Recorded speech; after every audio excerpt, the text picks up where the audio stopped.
ابراہیم علیہ الصلوۃ والسلام کا زمانہ آیا کہ رب العالمین نے فرمایا ابراہیم میرا گھر بنا دے۔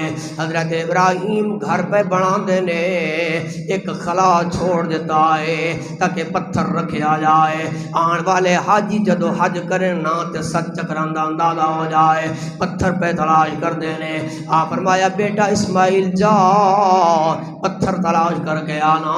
پتھر تلاش کردیاں جبل ابے کویس تے جاندے نے، آواز اسماعیل ادھر آنا میں انتظار پیا کردا واں، حجر اسود مینوں اٹھا لے، کعبۃ اللہ دے اندر نصب کر رہے۔ حضرت اسماعیل نے اٹھایا، حضرت ابراہیم دی بارگاہ دے اندر لے کے آئے تے جمعہ تے کعبۃ اللہ دے اندر نصب فرمایا۔ میرے دوستوں دے بھائیو او پتھر ہے میرے لجپال کریم دی والدہ ماجدہ حضرت حلیمہ سعدیہ رضی اللہ تعالیٰ عنہ و سلام اللہ علیہ۔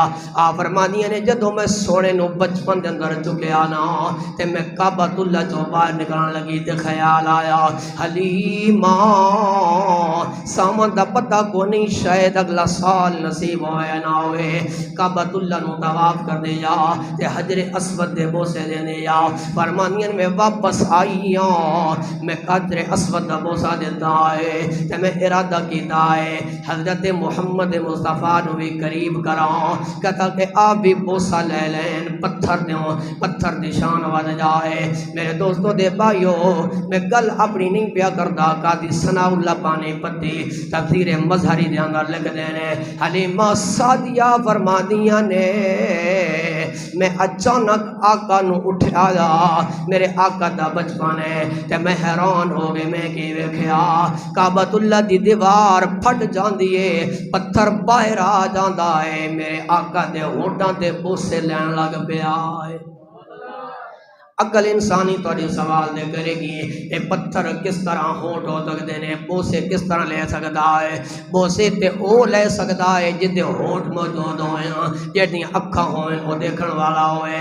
آؤ میں تنوں حدیث مبارکہ سناتا جاواں، امام طبرانی نے نقل فرمایا ہے، میرے لجپال کریم علیہ الصلوۃ والسلام نے فرمایا اشہروا الحجر الاسود، فرمایا میرے غلامو حجر اسود دی شان بیان کریا کرو، او دی تعظیم کریا کرو۔ فرمایا اس واسطے اے ایسا پتھر ہے جدو قیامت دا دن آئے گا اللہ انہوں زبان بھی عطا فرمائے گا، انہوں دو اکھاں بھی عطا فرمائے گا۔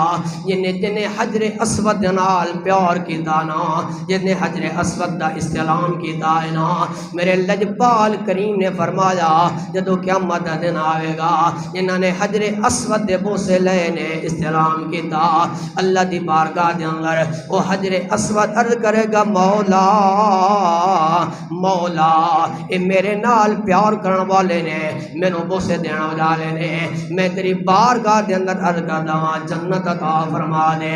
حجر اسود شفاعت کردا جائے گا، اللہ جنت عطا کردا جائے گا۔ ایک